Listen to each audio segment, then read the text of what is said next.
deve saber se for e até lutar em prol do bem-estar geral, afastar da mente todo mal a pensar,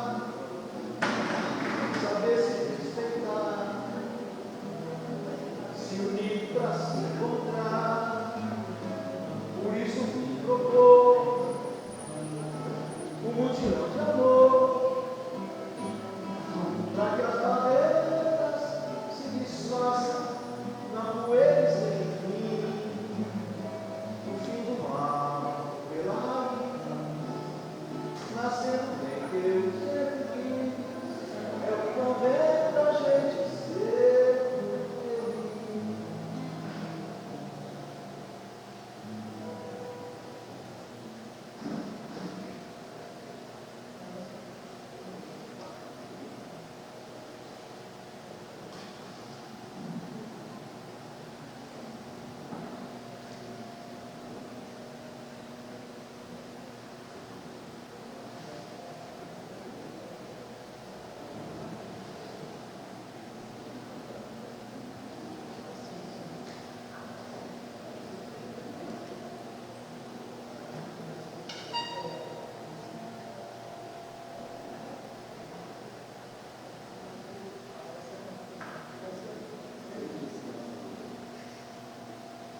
Boa noite a todos, queridos irmãos, irmãs aqui presentes e também aqueles que nos assistem pelo Facebook.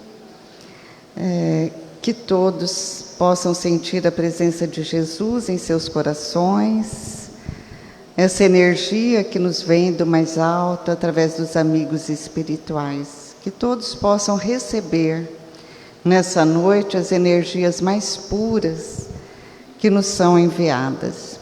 Hoje nós temos a palestrante, a Carla, da cidade de Campinas, com o projeto Além da Finitude, levando às casas espíritas o seu trabalho, e eu espero que todos aproveitem. Apresentar a Carla é lembrar da sua mãe, uma querida amiga, que nós conhecemos tão pouco assim tempo, convivemos tão pouco, mas era uma afinidade tão grande, era assim uma amizade, uma consideração tão grande.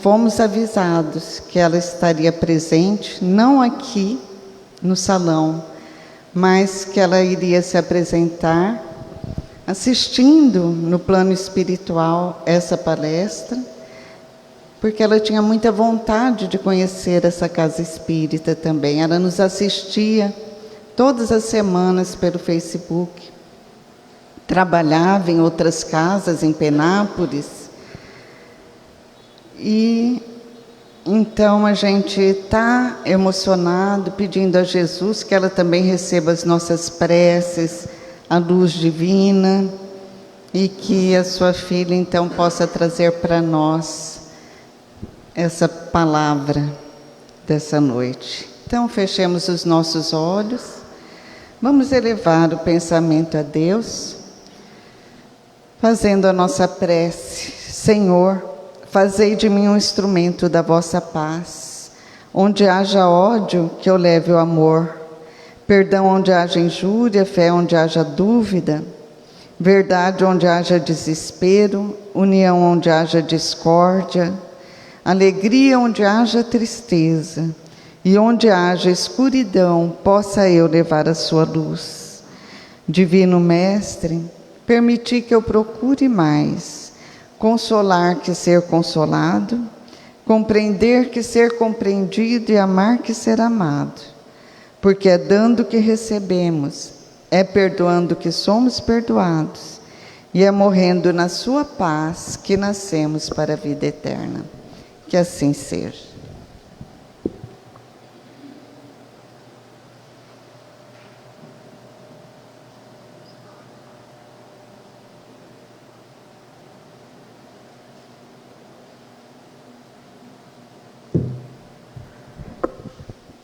Olá, pessoal, boa noite. Que felicidade estar aqui.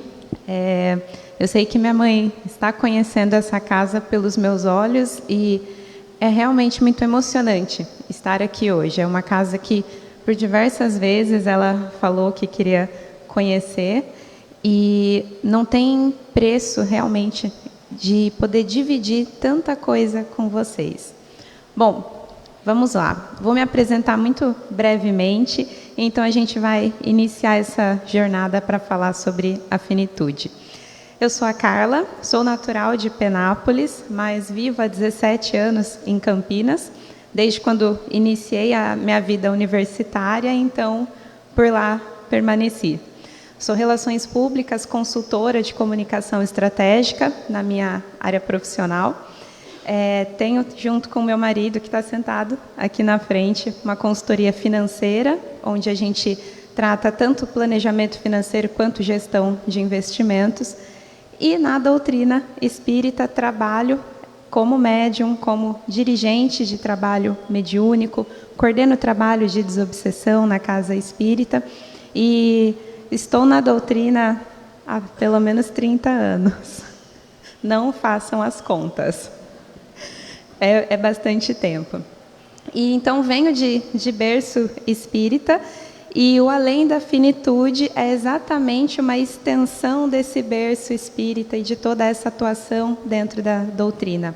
Além da Finitude, é um projeto de palestras para trazer mesmo reflexão sobre a vida. Apesar de falar sobre a finitude, não é para a gente somente olhar para a morte, para a finitude da matéria. É para a gente falar sobre a vida que a gente leva aqui, para então entender a vida que a gente leva daqui. Vamos em frente. Uma vez que a gente se apresentou, quando eu falo da gente se apresentar, não é para me colocar em uma posição de autoridade, viu, gente? É para que a gente se conecte, se identifique de alguma forma dentre todos esses papéis que a gente exerce aí na vida. E o Além da Finitude, falando então sobre a vida que a gente leva, traz esse convite mesmo de reflexão. É muito mais uma reflexão e uma jornada confortável, onde a gente olha para dentro e olha para fora, para então formar diversas opiniões que a gente vai poder formar ao longo do tempo que a gente tem junto. Quando a gente fala então sobre finitude, naturalmente a gente pensa na morte, a gente pensa na finitude da matéria, dessa matéria emprestada aqui que a gente tem, e que a gente sempre pede a Deus para que a gente possa tê-la emprestada por muitos e muitos anos, para viver tudo que a gente tem vontade. E está tudo certo, é um bom pedido.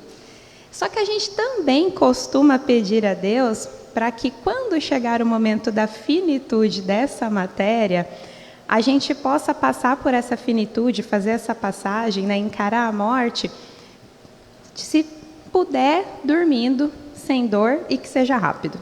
A gente sempre faz esses 3 pedidos, né? Eu não quero sofrer, eu não quero ficar numa cama, eu não quero sonda, eu quero que seja rápido, que se for dormindo está melhor ainda, porque eu não quero ter que encarar isso. Tudo bem, também são pedidos pertinentes aí que a gente faz. Mas vamos entender o porquê que a gente faz esses pedidos? Por que a finitude se apresenta de uma forma tão dramática, dolorosa? Por que ela traz medo? Por muitos motivos, certamente. Cada um, dentro da sua vivência, teve experiências com a finitude da matéria, com a morte, com o desencarne de entes queridos, que traz traumas, traz receios, medos, ansiedades. E está tudo bem. O importante é que a gente consiga ressignificar tudo isso, para então a gente se preparar para a finitude não só nossa, mas de todas essas pessoas que nos cercam e que a gente diz que ama tanto, que são imprescindíveis, para que a gente consiga auxiliar nessa jornada e não somente prender a pessoa aqui no plano terreno, porque a gente também tem esse hábito, é um dos outros vários pedidos que a gente faz, né? Que a gente possa viver muitos e muitos anos neste plano com essas pessoas também. E a que custo? A gente também vai pensar sobre isso. Mas se a gente observar o que é a finitude por si só, é aquilo que se finda, é aquilo que se encerra. E todos os dias algo se encerra. O dia por si só se encerra às 23h59, meia-noite começa outro dia. Fases da vida se encerram para que outras possam iniciar, porque a gente não consegue fazer absolutamente tudo ao mesmo tempo. Relações e relacionamentos se encerram por diversos motivos, até mesmo para que a gente se modifique, para que a gente se transforme, para que a gente evolua e para que a gente deixe o outro ir, seja um relacionamento amoroso, seja uma amizade, seja um relacionamento profissional. E outras coisas também se findam. Muitas vezes a gente muda de emprego, por um emprego que é um emprego dos sonhos, aquela vaga que a gente está procurando e se preparando para ela por anos. E a gente faz graduação e pós-graduação, e MBA, e mestrado, doutorado, pós-doc, a gente se prepara e estuda. A gente estuda até mais ainda do mercado para entender como que esse mercado vem se apresentando, para que a gente esteja preparado para esta vaga que a gente tanto almeja. E aí, para a gente assumir esta vaga em algum momento, a gente sai de outra, sai de algum lugar. E então isso se finda também. E a gente faz o quê quando esse momento chega? Celebra, porque era o que a gente queria. Era porque teremos mais autonomia, teremos um salário maior, teremos mais liberdade geográfica, teremos mais experiências, faremos novos colegas de trabalho, ou vamos encarar novas realidades de mercado, de coisas que a gente sempre quis vivenciar. Vou viajar a trabalho, vou andar de avião pela primeira vez. É uma expectativa que a gente tem e a gente se prepara para esse momento. E algo se finaliza para que este momento chegue e a gente celebra. Então, reparem que sempre que algo se finda, seja por uma ação nossa, porque a gente queria que isso fosse finalizado para algo bom iniciar, a gente pode até ficar triste, chateado, frustrado, com dor em algum momento, mas depois de um período, algo se transforma, algo novo chega. E a gente gosta do novo que chega, porque o novo não somente traz expectativa, mas ele traz transformação. Ele traz experiência, ele traz novas vivências, ele traz, inclusive, a possibilidade da gente rever quem a gente é. Porque uma coisa é quem a gente é, outra coisa é quem a gente gostaria de ser, e outra coisa é o que as pessoas acham que a gente é, ou pensam sobre nós. Não vou entrar na seara do quanto que a gente transita para alcançar o terceiro ponto, de ser o que as pessoas gostariam que a gente fosse. Deixo um lembrete que não deveríamos fazer isso. A gente é o que a gente é. Mas a gente se transformar naquilo que a gente gostaria de ser, porque a gente quer ser melhor, porque a gente quer evoluir, porque a gente quer deixar um legado, construir algo diferente por onde a gente passa, é extraordinário. Porém, isso só acontece quando algo é finalizado. Seja a versão da Carla do passado, seja menos conhecimento que a Carla tinha e precisou estudar mais para se tornar essa versão que a Carla deseja, seja mudar de casa, de trabalho, de grupo social, algo foi finalizado. Então, por que eu estou dando esses exemplos? Porque a gente lida com a finitude ao longo da vida, basicamente todos os dias. Mas a gente não chama de finitude. Ah, encerrou um ciclo, acabou. E aí a gente traz a finitude somente para a morte da matéria. E aí é que o bicho pega, porque aí a gente não quer que esse momento chegue. Muito embora a gente passa uma vida dizendo que a única certeza da vida é a morte. Então, se a gente vive 10, 20, 30, 50, 100 anos, a gente passa todos esses anos falando que a gente tem essa certeza. Porém, a gente não se prepara ao longo dessa jornada. E é então que a gente entra no âmbito da jornada. O que é essa jornada que a gente tanto fala, especialmente aqui na doutrina? Mas todos nós vivenciamos uma jornada, sendo espíritas ou não. Uma vez que a gente nasce, a gente vai vivenciar diversas experiências por um motivo certeiro e sempre muito assertivo. Essa jornada são os altos e baixos, as diversas vivências que a gente tem para que a gente possa aprender algo. Seja aprender para não errar mais, seja aprender para se tornar melhor, mas a nossa jornada ela é envolta em diversas experiências. E aí, quando a gente está na casa espírita e faz todo esse caminho da casa espírita, aí estou falando muito da minha jornada por nascer em berço espírita, a gente começa questionando muita coisa, né? A primeira delas é por que eu estou aqui? Mas por que eu sou espírita? Por que meu pai e minha mãe são espíritas? Mas por que eu tenho que vir ao centro? Por que eu faço parte da evangelização? E por que isso e por que aquilo? E aí a gente entende, então, que a nossa doutrina traz resposta para tudo. Aí a gente começa a se empolgar. Aí começa a ler, começa a perguntar, tem a fase dos porquês. E mesmo que a gente inicie a jornada na doutrina com 30 anos, a gente tem a fase dos porquês, não precisa ser criança.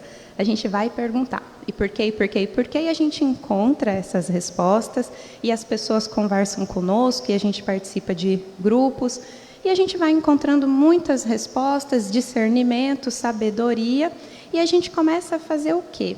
Passar pelo processo de transformação, a famosa reforma íntima. E aí é que começa a ficar desconfortável, né?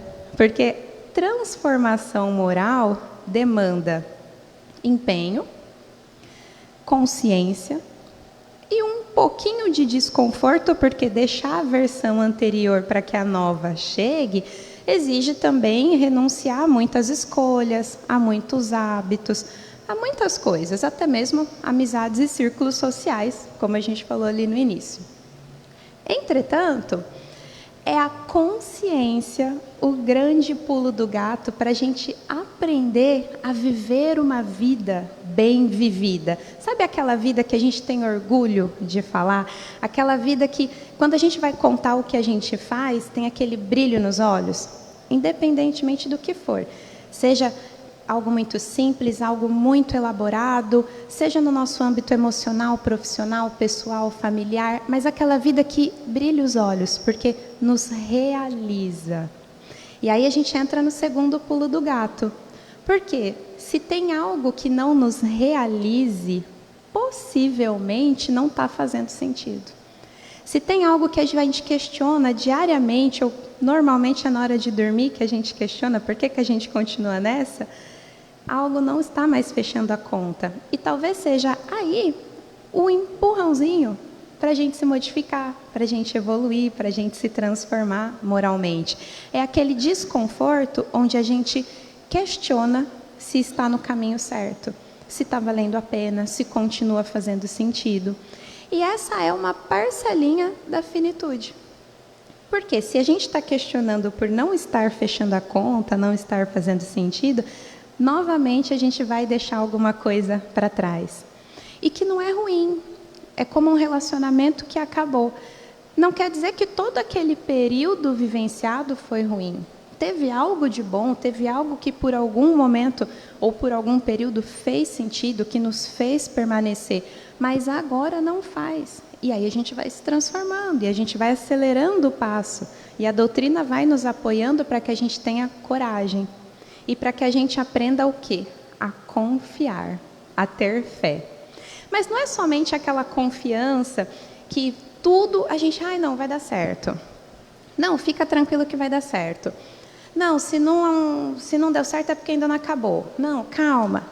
Não, é aquela confiança onde a gente aprende a abrir mão do controle. Porque a gente gosta de controlar. É uma delícia controlar. Quem aqui trabalha com planilha? Tem alguém aqui que trabalha com planilha, que tem que ficar olhando planilha? A gente adora ver aquela planilha assim, zerada, bonitinha, no azul. Todas as colunas, todas as linhas preenchidas. E ainda a gente conseguir olhar os dados dessa planilha e tirar uma conclusão do que esses dados estão nos dizendo. E ai de quem mexer nessa planilha. Que aí o bicho pega. Então, a gente gosta que as coisas façam sentido. Pois bem, acontece que nem sempre na nossa jornada tudo vai fazer sentido o tempo todo. Em algum momento a gente vai parar para questionar se está fazendo sentido nesse período, nesse processo da gente se transformar, exatamente para que a gente saia dessa zona de conforto e aprenda a confiar no processo. O processo de transformação moral, ele demanda, além de empenho, paciência. E abrir mão desse controle demanda paciência com nós mesmos. Porque quando a gente começa a abrir mão do controle, a gente também se culpa. Mas será que eu não precisava estar mais atenta? Será que estou fazendo certo? Será que é por aí mesmo? Se essa planilha não está fechando, a gente vai ficando incomodado. Mas o confiar é o confiar por fé e não somente por vista. É confiar nos planos de Deus e na forma que Ele age, na forma que tudo se organiza, porque absolutamente tudo que chega até nós, chega para a nossa evolução. Mesmo quando dói, e dói. E dói muito. E grande parte das vezes, dói. 80% das vezes, dói. Dói não porque a prova é dolorosa. Dói porque a gente é teimoso. Dói porque a gente quer a resposta na hora do porquê que está doendo, por que eu tenho que fazer esse movimento de transformação.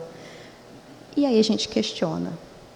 Então, quando a gente começa a confiar mais em Deus, a gente começa a entender que mesmo que não faça sentido agora, está corroborando para a minha evolução. Ok, entendi isso.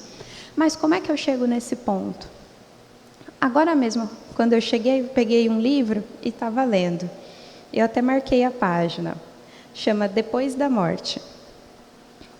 E caí aqui na página Resignação na Adversidade. Como que a gente desenvolve essa calmaria, essa confiança? Como que a gente fortalece essa fé? Aprendendo a orar. Aprendendo a pedir para que essa fé seja fortalecida.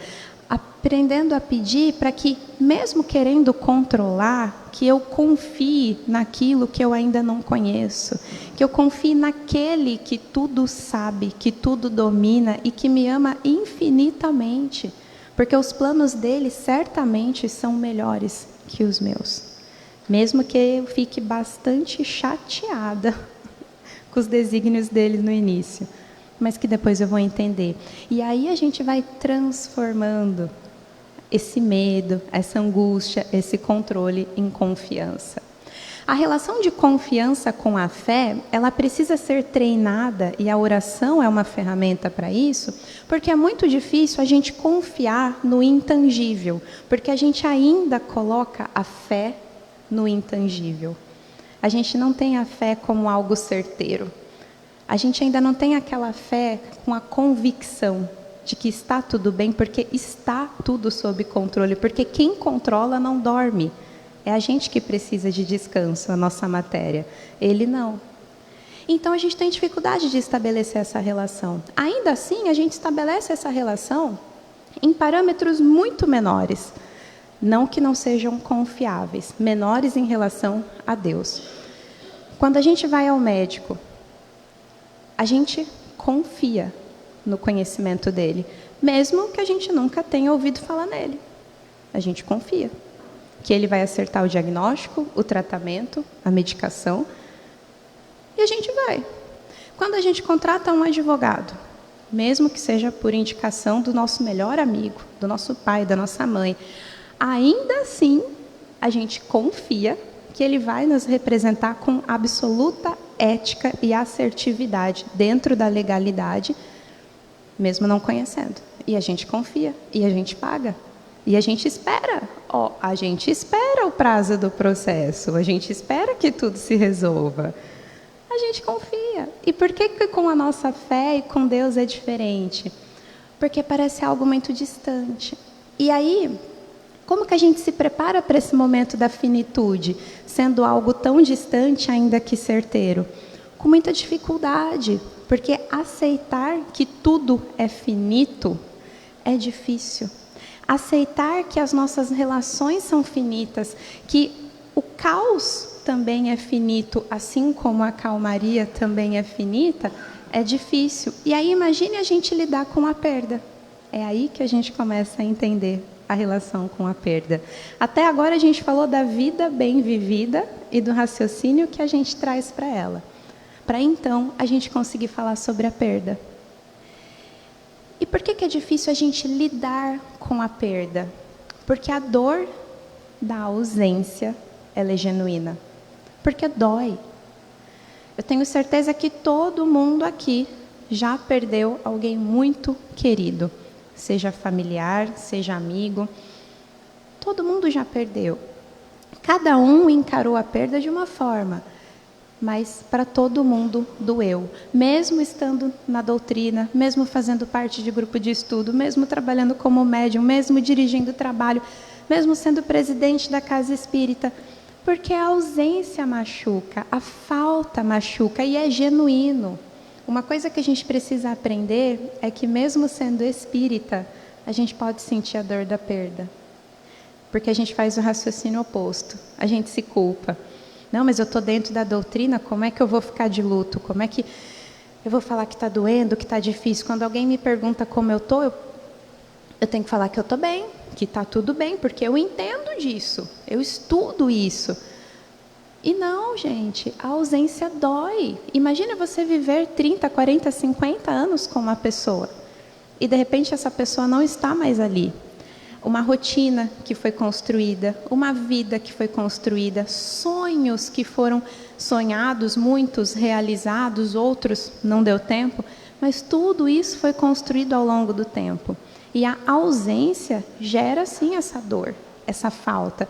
E cada um passando pelo processo de luto, pelo ciclo de luto de uma forma distinta, pode ter momento de rebeldia, de incredulidade, pode ter um momento de condenar todo mundo, pode ter um momento de brigar com todo mundo, porque a gente não aprendeu a sentir dor.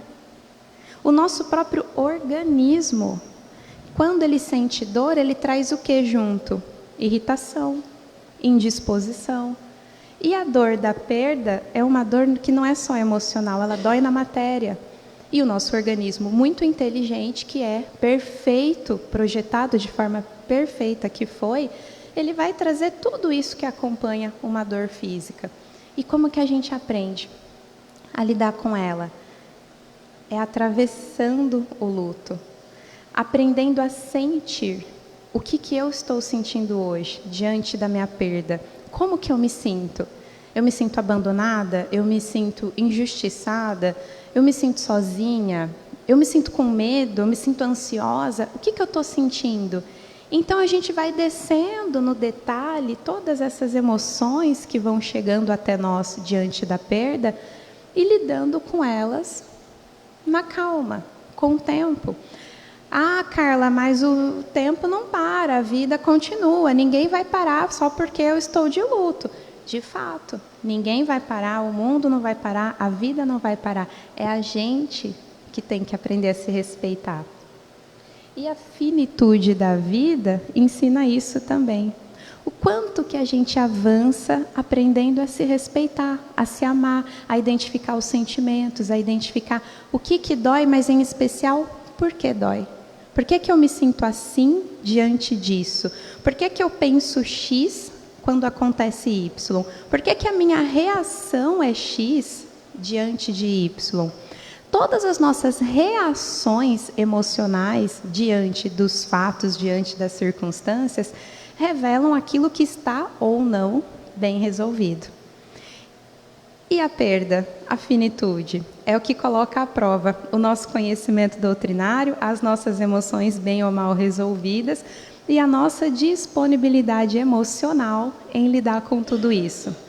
A doutrina se torna um bendito remédio, uma bendita ferramenta onde a gente sabe que o que acabou foi a matéria, que o espírito continua, mas que a gente precisa aprender a lidar com a ausência. Se a gente faz terapia, a gente aprende a lidar com essas emoções, a rever, a ressignificar, falando sobre elas, porque à medida que a gente fala, a gente se escuta. Mas o tempo, quando a gente escuta lá desde a infância, né, que o tempo é o senhor de todas as coisas e é o melhor remédio, é porque com a fé raciocinada, a gente atravessa o tempo trabalhando tudo isso que está machucando. Houve uma vez que numa conversa com a minha mãe, a gente estava tomando um café da tarde, ela já estava conosco em Campinas e a gente falou sobre a finitude da vida. Era sempre uma pauta. Os cafés da tarde a gente falava sobre coisas muito profundas. Entre o Vale a Pena Ver de Novo e a sessão da tarde, a gente falava sobre a vida de forma profunda. E um dia a pauta foi a finitude. E ela me perguntou o que eu achava da finitude da vida. Eu falei, mãe, eu acho que a finitude da vida em si, né, da vida da matéria, da vida encarnada, é um período que, raríssimas as exceções, a gente não desencarna de pronto, né, não cai de maduro. Temos as exceções, mas grande parte das vezes a gente passa por algum problema na matéria. E eu creio que esse período seja o preparo da finitude, a finitude da vida.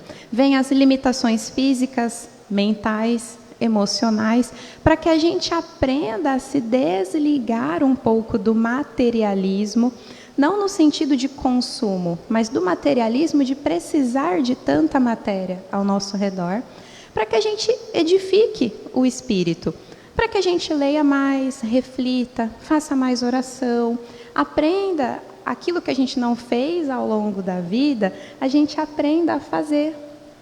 orando mais, abrindo mão do controle, entregando nas mãos de Deus, pedindo as respostas, muitas vezes encontrando respostas desconfortáveis, mas a gente se prepara. E aí essa transformação, gente, ela é real, nos mínimos detalhes. Muitas vezes a gente pensa nessa transformação no período da finitude, como se a gente saísse assim de algoz para um espírito de luz com a estrelinha na testa. Quem dera. Quem dera em 1 ano, 5, 10 anos a gente conseguisse fazer isso. Não estou falando que a gente não consiga, mas demanda bastante empenho. Porém, a gente pode não chegar a ser o espírito de luz, mas a gente consegue deixar para trás, chegar à finitude de muitos hábitos, de muitos sentimentos. Quando eu falo de coisas pequenas, vou dar um exemplo. A minha mãe retocava a raiz do cabelo a cada 15 dias. E o cabelo dela crescia demais, mas demais. Era sempre uma pauta nossa também. Eu falava, mãe, eu quero um metabolismo desse, porque cada 15 dias essa raiz está crescendo, você tem que retocar e tal. E quando ela foi para Campinas, seguimos nessa seara dos 15 dias, conversei com o oncologista, qual o tipo de coloração que ela poderia utilizar, e seguimos, fomos fazendo. Até que chegou um dia, eu estava incomodada com a raiz, eu falei, mãe, vamos fazer essa raiz? Vamos fazer hoje à tarde, a hora que estiver assistindo a novela? Estava passando... Ai, gente, qual que era? Eu não vou lembrar qual que era a novela. E eu falei, mãe, vamos fazer essa raiz? Ela falou, não. Ai, deixa essa raiz, Carla. Não vai fazer diferença, cortei curtinho, estou gostando dele assim, pode deixar. Aquilo ali foi uma virada de chave, quando eu falo da transformação no detalhe. A vaidade não era a vaidade somente pelo materialismo, pela matéria, pela imagem, mas é também uma forma de cuidado dessa matéria que nos é emprestada. E no caso dela, ela mergulhou ainda mais na doutrina. Ela assistia aqui à casa, todas as quintas, entre tantas outras casas, ela também assistia cada dia da semana, ela estava assistindo ou fazendo evangelho com um grupo. Ia comigo ao centro, que eu coordeno em Campinas, fazia parte do grupo lá também. Então, isso foi deixando de ser imprescindível. Ah, não, Cá, ó, se der tempo, se você estiver tranquila mais tarde, a gente faz, mas tá tudo bem, não está incomodando. E isso vai se transformando. Depois, conforme foi passando o tempo e a gente foi aprofundando essas pautas da vida, da finitude, a gente chegou na pauta das limitações físicas. E então ela falou, Cá, você acha que eu estou na finitude da vida? Gente, era a única pergunta que eu não queria ouvir ao longo desse processo. Eu falei, imagina, por que você está falando isso? Eu acho que não, mãe, para, você está ótima. Não, porque, olha, as limitações estão chegando. Eu não consigo fazer as mesmas coisas que eu fazia antes. Aliás, há muito tempo, eu não tenho assim, o mesmo pique, a mesma energia. Isso já mudou, mas agora eu sinto que isso está muito maior. Falta força, falta energia, falta disposição. Eu tenho gostado de deitar mais cedo, fico assistindo o evangelho, mas logo em seguida eu durmo. Eu acho que eu estou nesse processo. Isso, gente, é de uma inteireza, de uma consciência extraordinária. A gente poder observar e vivenciar as nossas transformações, as nossas inúmeras, finitudes ao longo da vida, mas o processo de finitude da nossa matéria. Então, ela mencionou, olha, você tem razão quando você falou das limitações, eu acho que eu estou sim nesse processo de finitude, e é por isso que a gente tem que perdoar, Carla. A gente precisa aprender a perdoar mais rápido, porque às vezes a gente demora muito para perdoar e o tempo acaba. Eu falei, começou. E começou o preparo. Falei, ai mãe, vamos, né? Vamos lá ver a novela? Vamos voltar, né? E ela falou, não, olha só, tem muita coisa que hoje não me magoa mais e você deveria fazer o mesmo.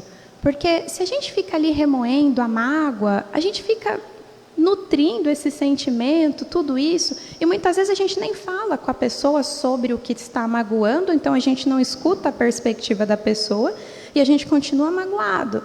E vai, e leva isso. Aí eu ainda brinquei no dia, eu falei, pois é, depois vai lá me dar trabalho no trabalho mediúnico, né, mãe? Não resolve as coisas em vida, vai lá no trabalho mediúnico me atormentar. Ela, então, pois é, então a gente precisa resolver. Só que isso foi se tornando muito natural. Ah, o que tem que resolver? E aí, papelada, burocracia, tem que resolver alguma coisa da casa, tem que resolver alguma coisa do carro. Olha, fala para a tua irmã tal coisa, fala não sei o quê. E a gente começou, nessa seara, a naturalizar o processo de finitude. E no início foi absolutamente caótico. Era tudo que eu não queria, assumir que a finitude estava chegando.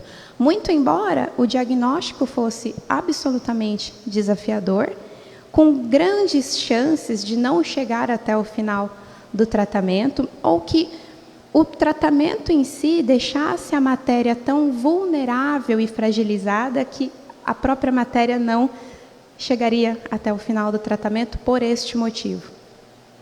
Mas ainda assim, eu precisava ser humilde o suficiente para passar pelo processo de finitude dela com ela, proporcionando esses diálogos, proporcionando a audição ativa, ouvir com presença o que ela estava querendo ressignificar naquele momento, para que eu pudesse devolver a ela, para de fato ser um diálogo e não um monólogo. Ah, está querendo falar, deixa falar. Não, a gente precisa estar ali. E quando a gente passa pelo processo de finitude de pessoas próximas, especialmente aquelas que a gente ama, ou que a gente diz que ama, ou que a gente diz que é muito importante para nós, precisamos ter diálogo. Sobre a doutrina, sobre a vida, sobre os medos, sobre as transformações, porque senão tudo se torna unilateral. Não que não tenha valor, mas não é muito melhor quando a gente precisa conversar, o outro nos ouve e devolve. Nossa, mas por que você se sente assim? Mas por que você está falando isso? Por que você está com medo? Mas de onde que veio essa ideia? Com sutileza, com amor, com caridade. Então, tudo que a gente estuda na doutrina, tudo que a gente lê no Evangelho segundo o Espiritismo, em todas as obras espíritas, a gente aprende a vivenciar. E o importante é que a gente aprenda a vivenciar antes da finitude, para que quando a finitude se apresentar, a gente consiga identificar de pronto que assim, nossa, eu preciso estar aqui. Eu preciso estar 100% aqui para entregar o meu melhor, para proporcionar dignidade a essa pessoa que eu tanto amo, a essa pessoa que me deu a vida, me deu amor, me deu um teto, seja lá o que essa pessoa proporcionou, mas que é importante para mim, para a gente saber identificar e aproveitar esse tempo. Então, a finitude da vida, da matéria, não é necessariamente a morte da matéria, mas é como ela se apresenta em vida. É todas as oportunidades que a gente tem em vida de fazer coisas extraordinárias, ainda que simples, a nós mesmos e àqueles que a gente ama. Teve uma festa na vinícola, em Penápolis, a vinícola Ferracini. E todos os anos, como a festa cai sempre no final de semana do aniversário da minha mãe, todos os anos a gente vai a essa festa do vinho. E no ano passado não seria diferente. E eu estava desesperada. Falei, como é que eu vou enfiar essa mulher na festa do vinho? De que jeito? Fazendo quimioterapia, com a imunidade baixa. E eu morrendo de medo, mas ela já tinha comprado os ingressos em fevereiro. E ela estava pronta, já tinha escolhido a roupa, já sabia quem que ia sentar na mesa, já tinha arranjado tudo, encomendado o bolo, tinha feito tudo. Aí eu conversei com o oncologista dela, falei, Pedro, eu não sei o que eu faço, eu estou morrendo de medo de levar minha mãe na festa do vinho, eu acho que ela não deveria ir. E aquilo ali foi outro dos muitos pulos do gato. Ele falou, Cá, aniversário é celebrado em vida. Deixa ela ir. Coloca a máscara? Coloca. Mas ela vai. E ela vai celebrar a vida dela para ela saber que até aqui deu certo. Tudo que ela viveu, nos 79 anos, deu certo. Não é que agora o cenário não está muito bom, parece que nada valeu a pena, né? Não, vai celebrar a vida assim, deixa a dona Neuza ir. Ele falou, inclusive, ela tem que mostrar para as inimigas que tá boa, que tá até dançando, pulando, bebendo, deixa ela ir. Eu falei, Pedro do céu, pelo amor de Deus. Ele, não, vai embora. Eu vou até adiar uma semana da quimioterapia dela, para não ter efeito colateral, que é para ela curtir a festa do vinho. Depois vocês voltam para Campinas e a gente faz a quimioterapia. E assim fizemos. E ela estava inquieta nessa festa do vinho. Ela andava para um lado e para o outro. E conversava com todo mundo, e tirava foto, e fazia vídeo. E assim, feliz, realizada, plena, porque aquilo estava trazendo sentido para a jornada dela. Ela estava muito feliz, muito, muito. E eu olhei aquilo e falei, nossa, Pedro tinha razão. Ela está muito bem aqui. É o que ela queria fazer e ela está fazendo. Depois a gente vai ver outros 500 como é que vai ser a quimioterapia, mas vamos embora. Pulou, dançou, tomou suco de vinho, tirou foto com todo mundo, encontrou várias amigas das antigas, da época de trabalho, que fizeram carreira juntas, filhas com os filhos também, e genros e noras e netos, e discutiu a vida, reinventou a roda. Feliz da vida. Aquilo valeu muito a pena. E aí, quando a gente está aqui, na jornada espírita, dentro da casa espírita, trabalhando, a gente não vê só o que a gente quer, ou ouve só o que a gente quer. Quando a gente trabalha especialmente como médium, a gente vê para além disso. E eu sabia que a finitude estava chegando.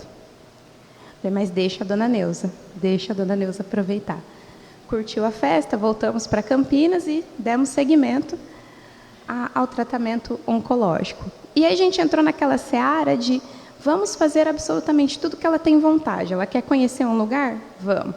Quer comer alguma coisa? Vamos. Aí teve um dia que ela queria comer joelho de porco à pururuca. Eu falei, Cristo Redentor. Falei, mãe, sem câncer meu organismo não dá conta. Você vai querer mesmo? Ah, eu quero, porque à noite a gente vai jantar parmegiana. Tá bom. Bota a máscara, faz um Pai Nosso e vai, né? Porque você vai prender a bonita nessa altura do campeonato? Não, vamos criando boas memórias. Fomos ao restaurante que ela queria, almoçamos, tiramos fotos, conversamos. Foi do jeitinho que ela queria. E aí ela começou a criar o hábito que depois de cada quimioterapia, ela queria almoçar na churrascaria. E eu, no controle, por isso que eu falei do controle, de aprender a abrir mão do controle. Falava, mãe, mas você acabou de sair da quimio, que raio você quer fazer na churrascaria? Para quê? Vamos para casa tomar uma sopa. Sopa é coisa de doente. A gente vai para a churrascaria. E a gente ia para a churrascaria e almoçava, apreensiva, mas ia.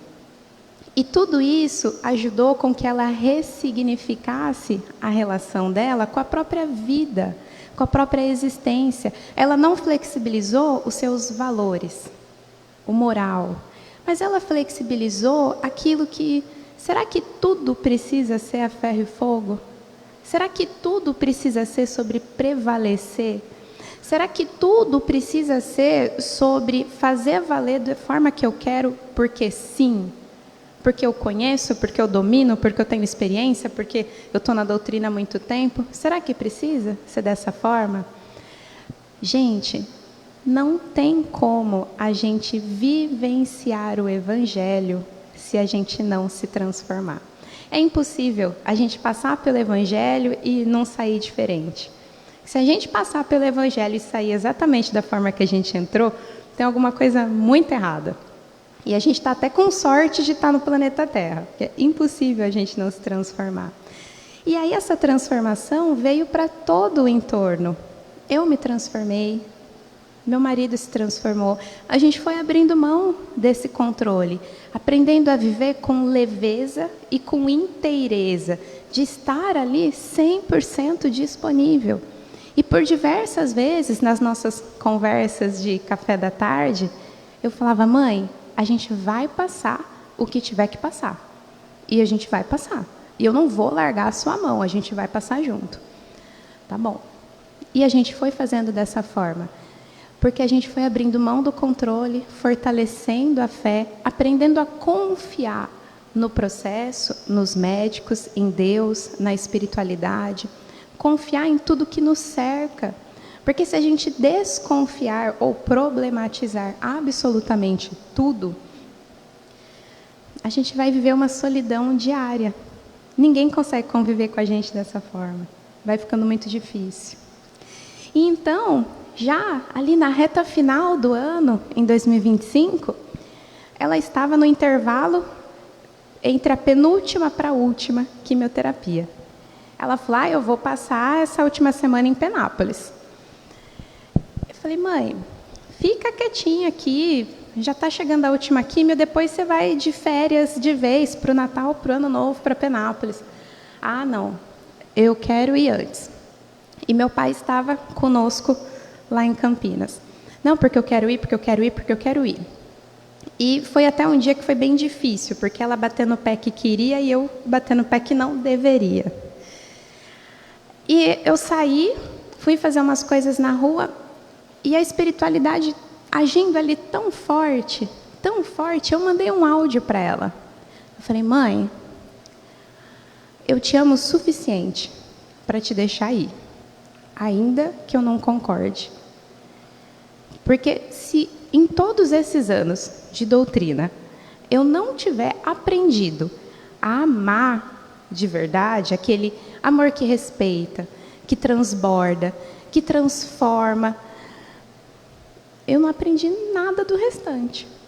E eu sei que está difícil, porque a cada sessão de químio, o corpo sente muito mais. E vai ficando difícil. Aqui a gente tem a melhor equipe médica, mas não é a sua casa. Lá você não tem a equipe médica daqui, mas é a sua casa. E eu entendo o quanto que isso faz falta. Então vá. Vá e depois volta para a última quimio. E terminei de fazer as coisas na rua, voltei para casa. Ela: então amanhã a gente já está indo, viu? Amanhã a gente já está indo. E meu pai, apreensivo, assim: olha, sua mãe não está bem, ela ficou muito debilitada essa última químio. De fato, tinha ficado, mas ela quer ir. Então, tudo bem, vamos confiar, aprender a confiar e deixar que ela vá. E ela foi. Passou essa última semana em Penápolis e ela fez tudo o que ela queria. Ela comeu dobradinha, pastel, comida chinesa, tomou caldo de cana, mas fez tudo. E ela mandava um relatório. Ela falava: eu tenho que te mandar relatório porque você parece um sargento. E aí eu falei: mãe, você não acha que você está muito anarquista para um paciente oncológico? Você não acha que você está fazendo muita loucura? Ai, Carla, eu estava com lombriga, eu queria comer, eu estava com vontade. E comeu. E foi a semana inteira assim. Chegou no domingo, eu estava chegando ao centro, o meu trabalho é aos domingos, no centro de Campinas, e meu pai me ligou, falando que ela havia passado mal e estava no hospital. Então, ela foi transferida para o hospital aqui de Araçatuba, inclusive, ficou na UTI aqui em Araçatuba, e nós saímos de Campinas e viemos correndo para Araçatuba para entender o contexto, o que é que estava acontecendo, porque passou a semana super bem.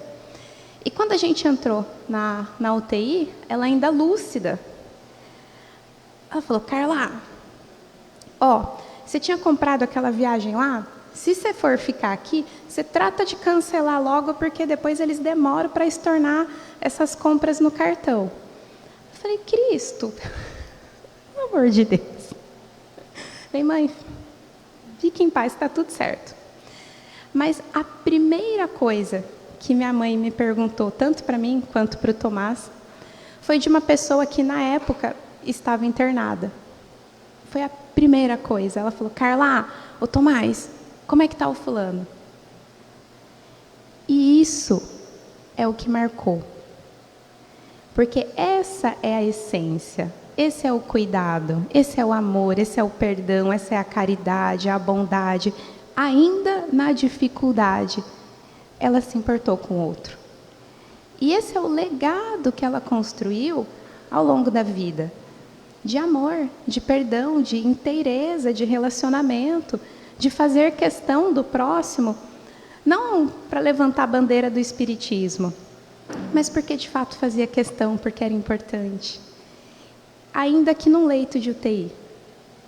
E isso traz grandes saltos de transformação moral para que eu refletisse sobre tudo que a gente vivenciou até ali. Então ela falou, Cá, tem bastante gente aqui em volta do meu leito. Eu falei, eu sei. Estou vendo. Mas como que você se sente, mãe? Como que você se sente em relação a isso? Ela, tudo bem. E que tudo bem, dona Neuza? Não está tudo bem. Como que você fala com essa leveza, com esse desprendimento? Ela falou, filha, eu estou pronta. Há muito tempo eu estou pronta. Isso foi algo que ela disse desde o início do diagnóstico. Eu estou pronta.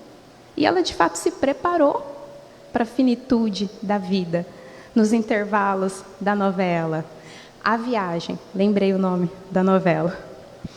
Ela se preparou, ela aproveitou o período da finitude para deixar o material e nutrir o espiritual, porque isso era uma prioridade. E então, encerrou o horário de visita, a gente saiu da UTI, e eu comentei com o Tomás, eu falei, minha mãe está indo embora. Ele falou, ela está. E nós voltamos para Penápolis e dormir, né? A gente não dorme, fica ali preocupado. Passou a noite e aí eu levantei cedinho. Sabe quando você levanta assim, pronto para sair? Você vai agilizando a vida, toma banho, lava o cabelo, troca de roupa, tal. Como assim, eu sabia que eu ia ter que sair. E aí eu sentei assim na cama e eu senti um aperto, uma dor. E eu olhei no relógio, era 6h50. Eu falei para o Tomás, Tomás, minha mãe foi embora. 20 minutos, 30 minutos depois, o hospital ligou para que a gente viesse ao hospital. E o médico que nos atendeu, um querido, super humano, super cuidadoso com a tratativa, com tudo, ele falou que ela havia desencarnado e que tinha sido muito sereno, que foi sem dor, que é o que a gente pede, que foi rápido, que é o que a gente pede, e que foi digno, que é o que a gente pede. Não foi entubada, não colocou fralda, não colocou sonda, porque a finitude trouxe a transformação para esse momento. Então eu perguntei a ele, falei, doutor, qual foi o horário da partida dela? E foi às 6h50. Então, gente, o além da finitude é para que a gente consiga vivenciar tudo isso, para que a gente consiga se preparar para esses momentos que são desafiadores, dolorosos, que beiram o caos, porque beiram o caos, sejamos honestos, mas que a gente consegue, a partir de tudo isso e apesar de tudo isso, respeitar e amar o outro, com todas as suas qualidades, as suas inclinações, com toda a história, a vivência que a gente teve, e rever e ressignificar ao longo do processo de finitude, para que a gente possa deixar o outro ir. Não pelo nosso egoísmo, porque a gente quer a todo custo. E será que se ela estivesse ainda encarnada hoje, será que ela estaria sem sonda? Será que ela estaria sem fralda? Será que ela estaria com a dignidade que era algo tão importante? Talvez não.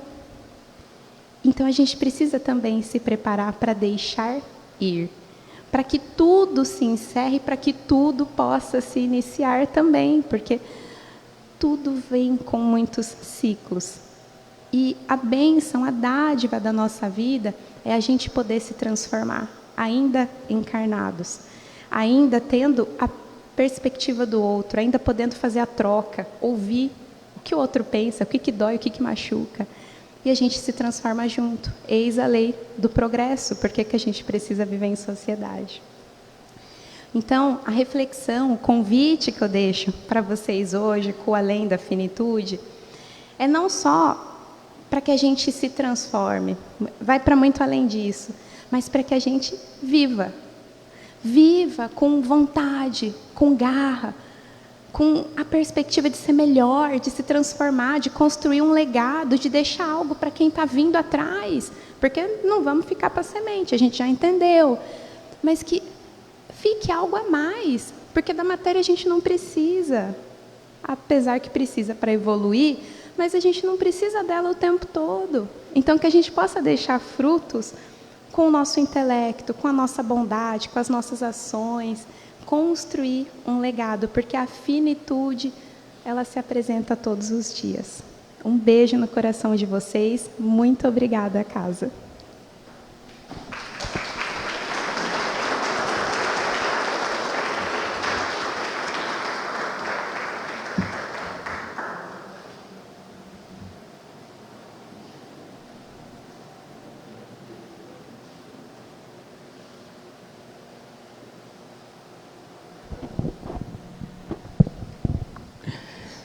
Agradecemos a nossa companheira Carla, que nos trouxe um tema assim tão profundo e com essa leveza, não é? Que é próprio da exposição que ela fez, que é dela, esses valores.